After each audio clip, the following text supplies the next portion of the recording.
سلام بچه‌ها، امیدوارم حال همتون خیلی خوب باشه. خوش اومدید به سری ویدیوی ساختن چیزای باحال. هر بار یه چیز باحال من پیدا بکنم بسازم، آموزش رو بهتون میدم. اولین چیز باحالمون اینه که ما می‌خوایم این پوستر باحال رو بسازیم. نمیدونم این پوستر داستانش چیه، ولی فکر کنم این پوستر خیلی معروفه. این تم رنگی رو داره. پیششون رو که من دیدم مال هایزنبرگ بود که اینجا توی صفحه هم میذارم که ببینیدش. شروع بکنیم که چطور میشه اینو ساخت. هر عکسی داشته باشید مهم نیست. یه عکس از خودتون داشته باشید میتونیم بسازیمش. اول اصلا ما میریم داخل فتوشاپ و میدونیم یه دونه نیو فایل میزنیم و میریم داخل یه سری از اطلاعات که زیاد سردرگم نشید. من راحت بهتون میگم. اینجا گزینه 1080 در 1440 رو میتونید انتخاب کنید. میتونید 1080 19 در 20 رو انتخاب کنید. فرقشون چیه؟ 19 در 20 برای استوریه، این 1440 برای همین پستای جدید اینستاگرامه که یه حالت بزرگتر از مربع داره. همین. اینو بسازید. به این داخل یه صفحه خالی میاد براتون. اولین کاری که میکنید میرید سراغ این که یه دونه چیز بیارید. یه دونه میشه بهش گفت یه عکس. من یه عکس میارم. خب من عکس متیو پیدا کردم و آوردمش داخل فتوشاپ. حالا کاری که میخوایم بکنیم اینه که جدا بکنیم از صفحه. اول سیوش کنید حتما. من یه سیو از قبل داشتم. بذار من یه سیو دوباره هم بکنم. یادتون نره کنترل اس بزنید میتونید باش سیو کنید. یه چیزی می‌نویسم مثلا 002.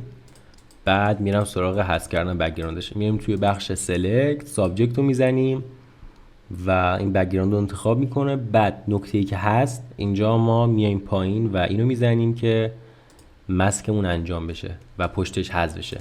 مشکلی که داریم اینه که الان مثلا یک لم دقت کنیم میبینیم موها رو خوب جدا نکرده، زیاد جالب در نیومده. باید چیکار کنیم؟ میدونید کنترل زد بزنید. این برای عکسایی که مو دارن و یکم جزئیاتشون بیشتره. میام چیکار میکنم؟ میام گزینه ال رو میزنم، یعنی این که اینجاست. خب اینو میزنم گزینه ال و میام از اینجا با آلت نگه میدارم و دور تا دورش رو من حذف میکنم. اینطوری نگه میدارم، میبرم اون بخشایی که مو داره رو یکم چیز میکنم، ماسک میکنم. خب و بعد که این کار رو انجام دادم برمیگردم از اول، اینا رو اینطوری حذف میکنم. میبینید که یه بخش کاملش حذف شد. دوباره این دور تا دور اینم میزنم، این کار رو انجام میدم تا آخر. خب اینم از این.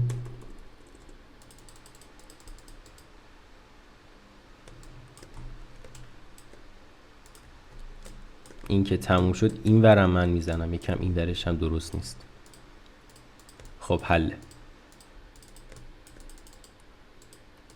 کار تمومه. بعد از اینجا ماسک رو انجام میدم و میبینم درست شده. یکم اینجا هم داره، باید یکم اینجا هم حذف کنم. خب تمومه. ماسک رو که انجام دادم احساس خوبی ندارم به این بخشش.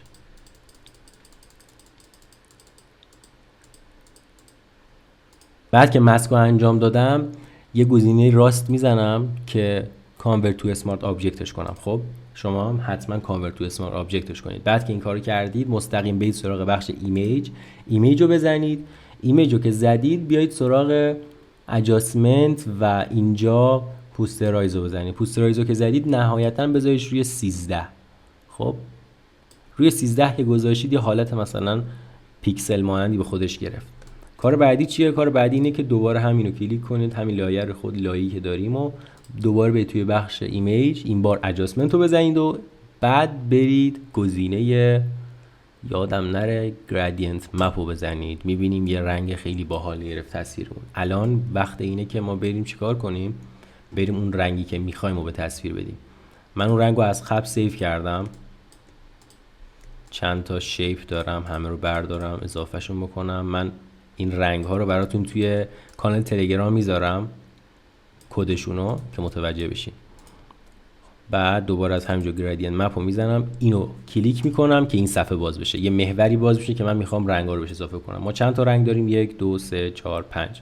پس 3 تا نقطه دیگه هم اضافه میکنم به تصویرم. 1 2 تا 3 تا. خب شدن 5 تا رنگ.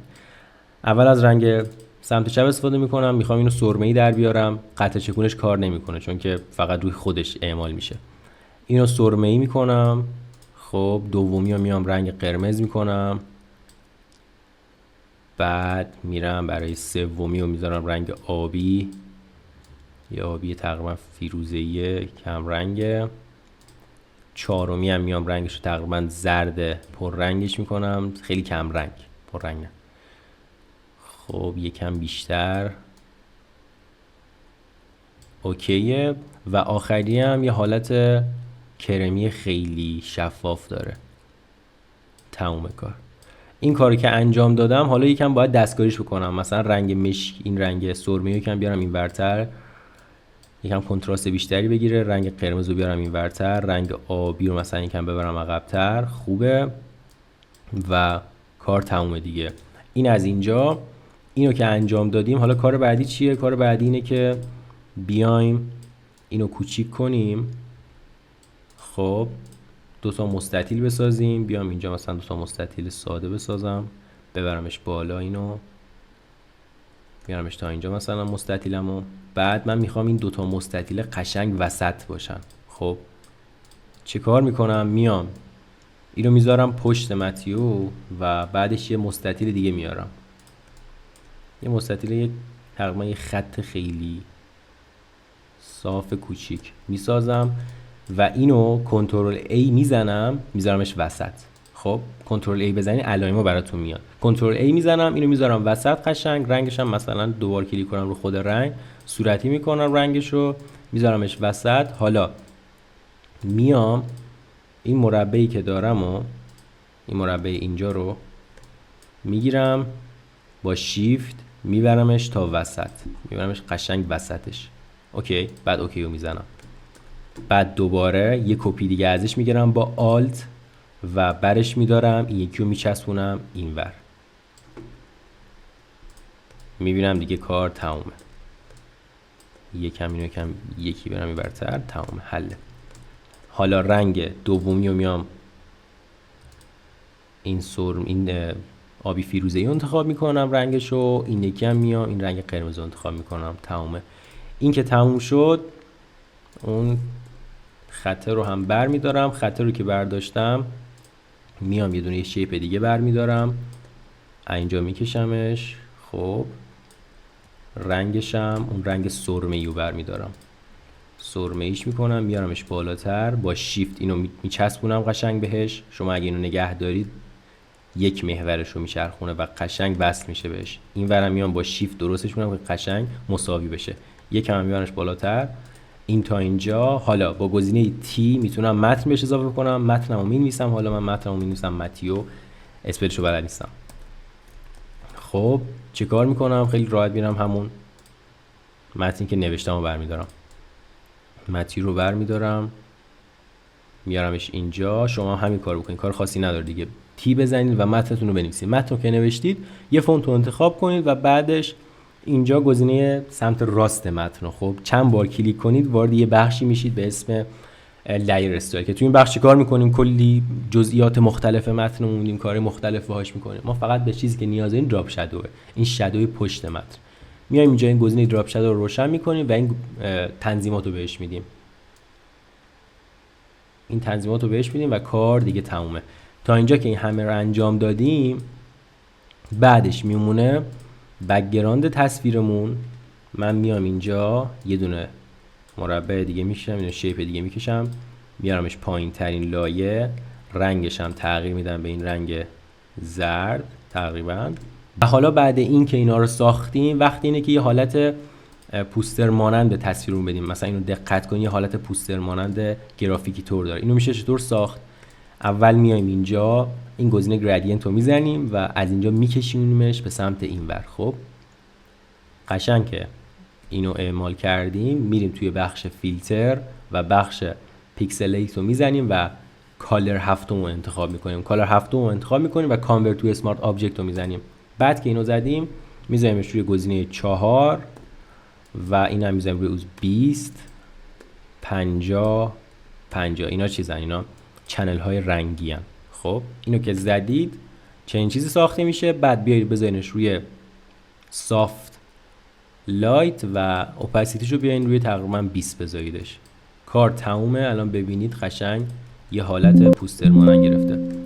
و آخرین کاری که باید انجام بدیم اینه که این شیپ هامون رو خاموش کنیم. شیپ ها رو که خاموش کردیم، بیایم اینو وسط تصویر بذاریم. چی و کل تصویر رو. همه این چیزایی که ساختید، متیو و این 3 تا شیپ و خودش رو همه رو انتخاب کنید، با شیفت یکی رو انتخاب کنید، همه رو بگیرید شیفت یا با کنترل دونه دونه انتخاب کنید و بعد کنترل جی بزنید. کنترل جی که زدید یه دونه گروپ ازشون میسازه. گروپ که ساخت کنترل ای بزنید که بعدش بتونید اینو الایم وسط چین و راست چین رو بزنید. من این دوتا متیو هم بذارم داخلش، باید همه متن داخل گروه باشه. اوکیه. الان دوباره الایم میزنم و همش رو میذارم وسط.